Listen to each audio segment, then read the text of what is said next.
What's up, TBR family? We are so excited for this episode.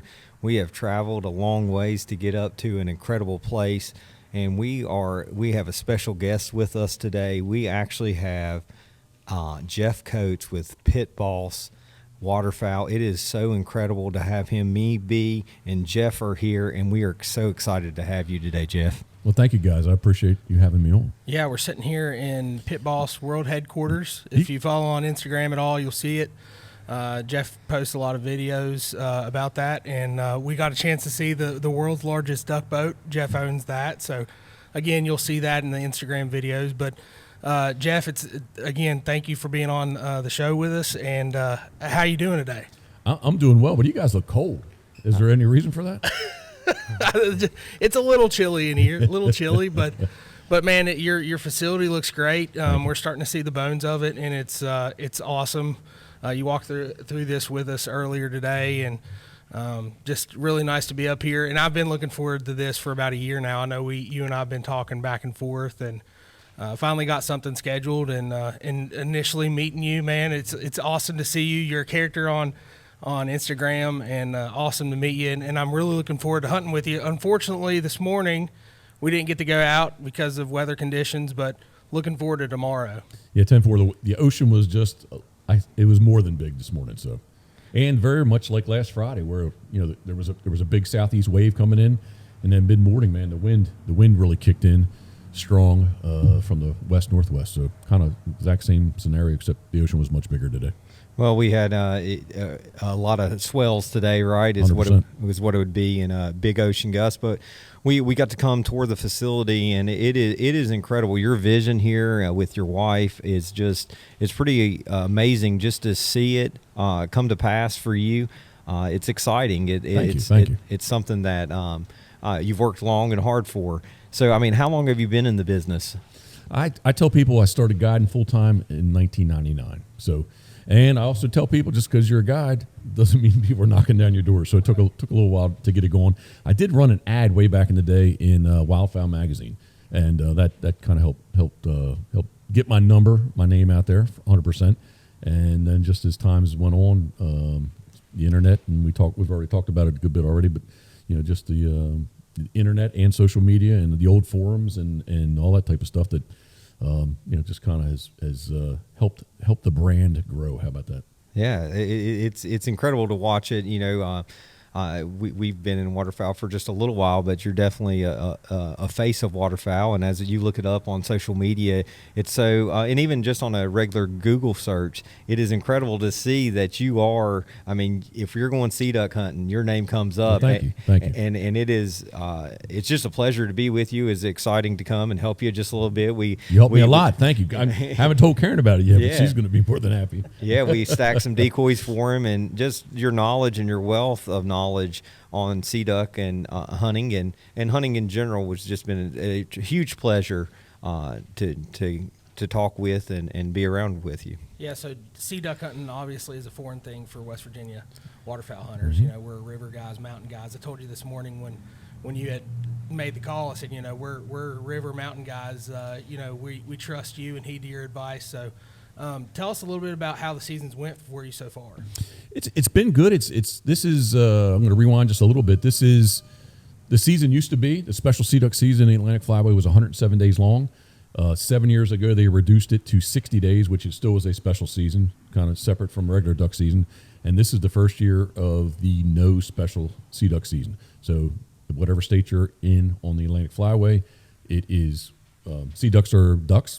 They've always been ducks, but but more in the bag limit, they're gonna be counted as ducks. So whenever duck season is open, that's when we can target sea ducks. And in Maryland, we have a Saturday to a Saturday in October, and then two weeks in November, and then December 15th to January 31st. So last year it suffered a lot of south wind. Lost a lot of hunts last year, and I jinxed myself because we got through more than half the season. I was like, oh, this is good. Like I started talking about, we haven't had any wind days. And now the wind days have kind of caught up here right at the end of January. But the season's been good. It's different. Again, there's no special sea duck season, and the bag limit has been dropped by a bird. I have seen a huge notice that there is less interest in guys fun hunting. So have not had. I guess what it is, and that's probably the thought process in reducing or making no special sea duck season in October here specifically. Guys are probably going to want to go shoot wood ducks first before they think about Scoter. The split opens in November. Now maybe some big ducks are here, so they're going to go, quote, duck hunting before they're going to go to target Scoter.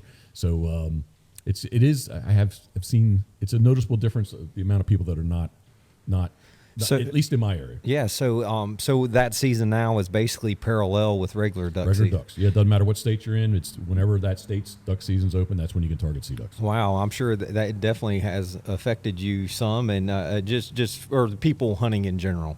Yeah, and again, the purpose of it was to reduce some of the pressure on sea Yeah. ducks. That's what this is, from 107 days to 60, and the no special sea duck season to duck season and dropping it a bird. It's just been try that was the whole purpose, is to take a little bit of pressure off them.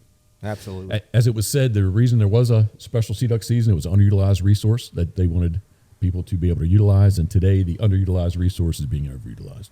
Yeah, I mean the limits in general are starting to see some decrease all over the country, and I talked to a guy the other day about that, and it's we mainly focus over here on the East Coast, but West Coast is really getting hammered with the limits that they're taking away from them. So, I mean, I see the point that they're getting to. It's unfortunate that Canada's not necessarily doing the same, but I think that it's just new for us. I mean, sea ducks are new for us, so one tomorrow would be great for us. So, looking forward to that. But you're a duck decoy carver too. I mean, I like to ask people who have two different interests. Do you like the guide side better than the decoy side, or decoy side better than the guide side? Do you have a preference, or? More or less, in the beginning, the decoys just kind of kept me into the waterfowl theme and in that mindset all year long. Used to do a lot of contests, so that was kind of the part of the to go compete with your decoys, as well as it's just something that it kind of kept it going. Even when it was 107 days, the sea duck season, still 200 some days, that you can't sea duck or can't waterfowl. So it was a little bit of that, and then there's a couple dollars to be made. People do buy them, so there's that aspect of it too. So there's many different layers to it, but I enjoy both. Both. And one thing that I noticed when we were helping out a little bit around here today was the size of the decoys. I've actually never seen that. I mean, really oversized, extra large decoys, and we talked a little bit about that. But just kind of give us a little bit of background on the concept of having larger decoys. Well, specifically for Scoter, and they need to see the decoys, and the ocean is a big body of water. Yeah. I haven't hit you with a line yet, but when we're out there, I say, hey, what's that shoreline behind me? And I say that's Portugal. So, can you see it? Can you see that shoreline over there? That's Portugal. So it's a big piece of water, and bigger and better. Bigger is better out there, 100%. And as the boats have gotten bigger, from a 17-foot TDB, a 21 banks to 25 banks to Steve Hoover's 32, as he says, the world's largest duck boat, which I do say, but that is his line. It's just bigger and bigger, and try to take more. And I told you, the Scoterzillas that I call them, I only took 3 lines of 6, but in that was in the 25-foot boat, but in the 21-foot boat, I didn't really feel like I had the room to take those. Right. So it's partly that too, that as the boats have gotten bigger, just use bigger decoys. I will say this: as we got into that boat, we drove by your house, which was awesome to sit in that boat and stand in that boat. It is as big as Steve says it is, and as you, Jeff, says it. It is an incredible boat. It's the size of it, just to sit comfortably. 6 people can hunt out of it easily. It's a great opportunity for anybody who wants to come sea duck hunting. You should come up here and see Jeff. He does a great job, and the boat is big. I mean, it's big. I was actually speaking to Steve on the drive over, and I can't really say any of the details, but it's rumored that there may be a bigger one coming. Oh my goodness! You heard it right here on TBR Podcast, man. You heard it right here. We shall see. So give us the background on that boat. On the 32? Yeah. It's a boat. Actually, a naval architect, Hal Whitaker, is actually from Annapolis. In Annapolis, and basically Steve was. I should know this. I don't know the unit, the cutter, the computerized cutter that cuts out everything. But it's Steve does its CAD drawings of everything. It's all laid out. And I just happened to be going through. I've known Steve forever, way back in the day. I sold TDBs, maybe in the late I'll say 2000, 2002, 3, somewhere in there. So that was probably my first time meeting Steve. And then we go out to do the Westlake Decoy Show, ODCCA in Westlake, Ohio. And Steve, that's kind of his backyard. So Steve was there, and I've had Steve's number in my phone for many years. But as soon as I saw on Instagram, Rod Merritt in Maine, he has the world's largest duck boat. So I text Steve instantly. I say, "Hey man, what's this all about?" And so he was all fired up and got right back with me, and kind of the seed was planted really from that. That would have been I don't know, 5 seasons ago, I guess. And I did get I guess it was April. Got up there at Rod's, and Rod, super nice guy. I didn't need to go for a boat ride, and I just wanted to see it, touch it, feel it, jump in like you guys jumped in it today, right? And he was very kind, took me for a ride, and then by the following season, hull number 2 was here. So that's great. I mean, it is, again, it's a incredible boat. It's huge. It's got a big 350 Suzuki on the back, look like a double prop. I mean, it does have the duo prop on it. Yeah, nice. it is a piece of work and a piece of art, definitely, and it's aluminum. 100%. Yeah, that was a surprise that I had. I thought it was fiberglass just looking at videos, but all aluminum. And then it'll fit 600s plus you, yes, right? Yes. It's an uninspected vessel. I do have a master captain's license, so if it was inspected, could take a few more, but because it's Coast Guard considers it to be an uninspected vessel, 6 would be the max. Yeah, I mean, if people, again, if you're listening to this and you follow Jeff on Instagram, you'll see, all the hunters that he puts on those boats. And I even said it today, it's way bigger in person. I mean, and I'm a big fella, and we've got 2 other big fellas that are going to be hunting with us. I got big chairs. Yeah, big chairs. Right. I noticed that. It looks really comfortable, and I'm excited about that. So you've got a lot going on with the duck boat, but like we said, we're sitting here in the world headquarters, Pit Boss. PBHQ. And, yeah, PBHQ. We see that a lot. And so just kind of give us a little vision casting of what this building is for you. Well, first and foremost, it's our house. It's going to be. Yeah. Currently, it's not, but this is where we're going to live. I'm going to miss the water. We're on the water. I'm going to miss the water maybe for about a day, and then I will miss the Bufflehead at the Pit Boss Refuge. Well, right out on the side here. Hopefully, we'll get that pond dug, and we'll see if I can't get some birds here. Right through those woods, my neighbor Mark, his pond is like literally right in front, like 10 yards from his house. He has 3 wood duck boxes that they all have eggs in them. So that's great. We'll see if we can't get something like that going on. The front ditch has a lot of water, and I put a decoy and a lot of corn out there. So I like it. My fingers have been crossed to see if we can get something to come in there. I put boxes up. We have little screech owls in the boxes already, so that was kind That's of awesome. if you build it, they come. But to rewind and get back on topic, this is our house. And it is going to be Pit Boss World Headquarters. So it's just going to be a nice. It's really started with the want to have. Didn't matter even before Steve's boat, to have my duck boat inside. So rain, snows, dew, Frost, all that kind of stuff. You just keep the sun off of it, right? Absolutely. In the off season. So that's really how this all started. There was a local Go Glass shop, 5,000 square feet, was 2 miles from the house. And, eyed that thing up. I was like, I'm going to get this. Triple net lease. After 3 years, probably have $100,000 in it. And that's what Karen's question to me was. So at the end of 3 years, you spend $100,000. What do you have? Yeah. She said, nothing. Okay. And she's like, you're already moved in. Are you going to move? They got you. Are you going to move your stuff out? No. She said, I'm not on board with this, but I will be on board with buying something. So instantly got a hold of a good friend, Greg Steen. There's somebody going by beeping. That happens a lot. Yeah. But anyway, you found this lot for us, 3.5 acres, and even what you see here started off much smaller, and it's just kind of evolved and kind of grown and gotten bigger. So Well, the thing I like about it is with the Banded Retrieve, we're a faith, family, and legacy. And one thing that I liked as I come in here is that I can see your love for your wife and for your mom. This is your house. This is going to be a home for you.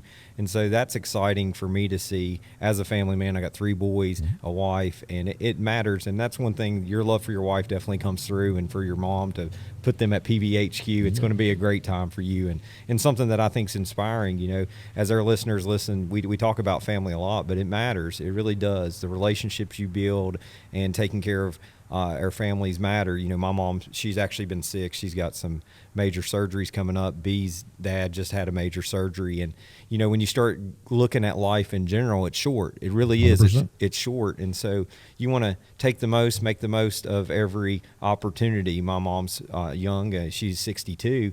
But your mom's 88, I think is what Yes. you said. So, I mean, spend as most time with them as you can. And I think that's part of the vision. You definitely seem like a family man. I just met you today, but you can obviously tell you love your wife and you love your family. And this place is going to be a great place for you to have that place. Yeah, thank you. I do, and Karen is a big part of what I do, man. We talked a little bit about, you know, kind of how we met and Yeah. you know, a little bit of that history, but I mean, she gets what I do. Yeah. I did not say way back in the day we had a DVD series and a TV show, Ducks, Dogs, and Decoys, and that was the name came around because I had a relationship at the time where she said if I hear the words ducks, dogs, or decoys one more time, my head's going to explode. And I was like, and when we were looking for a name, I was like, Ducks, Dogs, and Decoys. That's perfect. That's it. That's it. I love that. So that's how that got named. But You know, and we're thankful too. You know, I mean, ultimately to come and drive as far as we drove to come up here to hunt. You know, our wives, all our wives support us in hunting and doing what we do, and support our habits and our dreams and our aspirations. But it takes that because it is a family unit, and we are together and we're one, and it's something that we believe in.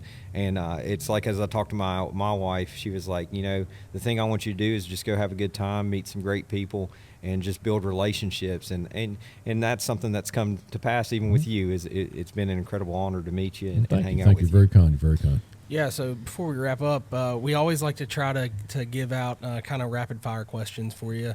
And the first one is what's your favorite duck species? Man, we just talked about this the other day in the boat. Want a target bird for myself that I have not shot. I want to go shoot black brand in Mexico. So that's kind of a bucket list type bird. Yeah. Of birds that I have shot, a cackling Canada goose, that's high on my list, as well as I got to say probably a Barris goldeneye. Oh yeah. Yeah, that's and I find really, I truly do find all drakes, whatever species is, even hens. I mean, all Right. the birds are Beautiful. yeah, especially when you get them in hand, you can really see what's going on. I don't want to bias your opinion, but like I hand somebody a surf scooter and they're like, wow, I just thought it was a black duck, and it's there's like a whole lot more going on there. Yes, they are black, but there's still quite a bit going on there. So to answer your question, I'll say Barrett's goldeneye. Okay. Yeah, definitely. The incredible thing, I think, as you pick up a bird and you begin to look at it, the iridescence of the feathers, Yes. just how it is, and drakes are definitely, they're more colorful typically, but you know, even when you get the green head in and see the green head, and it's like, man, it just pops. And you know, a pintail, we went and looked at. I had a pond just a minute ago down here, and it had that awesome sprig. And so, you know, you look at those drakes, and it's just the brilliant colors. God made them incredible, and they're awesome to look Yeah, at. and well, the funny thing is, we talked over lunch about how different areas of the country, you know, want different types of birds. So we get a lot of greenheads in the mountains, and we talk to a lot of people who want to hunt greenheads who don't have them in their area. So it's just funny how that happens all over the country. Different people chasing different species and ducks. So Well, like I said, I think everything is relative. I didn't understand it when I was younger, but now I definitely understand it. Everything is relative. What you've done, what I haven't done, Yeah. and vice versa. It's all different. that's Yeah. right. Absolutely. So the second question that we give is, what's your favorite blind snack? I would have to say crab soup. Crab soup. That's a Yeah. different one. We don't hear a lot of that. Let me ask you this: are we going to experience this crab soup tomorrow? Quite possibly. All right. Yeah, we hear a lot of different things. Not heard soup yet. Yeah. I don't think people have the ability on their boats to make crab soups. As the boats have gotten bigger, especially with the 25, when I had that, I was like, man, I want to take a stove. I got enough space now. I want to do this. I want to kind of just enjoy. I want to, like I've talked about staying ahead of the curve. It's a service. I just want to offer something cool. And I tried to do breakfast, and inevitably had to go run the boat, go chase down a bird, whatever, and I would burn it. I was like, man, I was really struggled with it. I was just really put off, and it wasn't working out the way that I wanted it to. And then it dawned on me, not everybody, the majority of people come here, seafood, again, it's relative. Oh, yeah. Coming from Ohio, or I have a lot of guys come from Ohio, they don't get fresh seafood. It's like seafood. I need to, wait, a soup. That's I can make it. it could really all I'm doing is heating it up. I'm not cooking it because Yeah. it's already cooked. And I said, that's the thing, and that's kind of went over well. I do have guys that don't like shellfish; they'll no turn their nose up to it. So I've done bacon cheeseburgers before too. So. I think it's definitely a niche that you have, and I'm excited. I've seen that steamy pot of soup on your Instagram videos and reels, and so I'm looking forward to seeing that and being a part of that also. Good. The third question is what's your favorite duck hunting story? What's your Favorite duck hunting story? I've had the opportunity with the filming to travel lots of places. So there's hunts that stand out in my mind, but a duck hunting story. You've caught me. I like to talk, and I don't know what would be a good duck hunting story. Well, just tell us. heard it a here good first, story. people. Yeah. You kind of What, stumped me a I little mean, bit. I'll kind of put a box around it. What about your favorite guide story? Is there any story that sticks out when you were guiding? I actually told I told this in the boat the other day. The father and the friend, the son booked a hunt, and the father was 83, 84, 85, somewhere in there. And to this day, he'll tell me that was like his dad's last hunt kind of thing, right? Yeah. I went and got like these resin chairs. So yeah. they were kind of, we were in a much smaller boat, but I went and got these resin chairs, so kind of accommodated to them. And it was two older gentlemen that he had an A5 that's, I can't remember exactly what was wrong with it, but they started messing with it, and like two grumpy old guys. The other guy's like, all right, give it to me, I'll get it fixed. No, and they're like literally kind of like pulling on the gun, and all of a sudden, spring and shims go shooting off into the water. And they're like, Jeff, can you get that? I'm like, it's 20 feet deep. Like, no, I can't get that, kind of thing. And I did have a gun along with me, so I said, look, here, you can use my gun.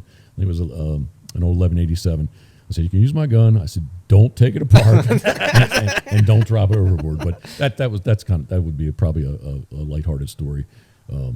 Yeah, that would be probably. And again, I told the other day in the boat because they said, well, what kind of the same thing. Not the best story, but like what's something funny that's happened. Oh yeah. Kind of stuff. So. Oh, that's great. It's been a long time. I used to have a couple guys in the beginning like actually get mad. It's been a long time since I've had somebody get mad, like the missing birds. Oh, yeah. Yeah, I guess they'd expect you to magnet fish at that point. It was down there, but it was just so funny. I'm like, Jeff, can you get that for us? I'm like, no, Absolutely not. Absolutely not. I can't help you there. Well, as we come to a close of this podcast, I mean, you got a famous tagline, and I think maybe you'll send us out with that. We ready? Yeah. Yeah. As always, thinking of you, we are. That wasn't a loud boom. I'm sorry. I thought it was going to be louder.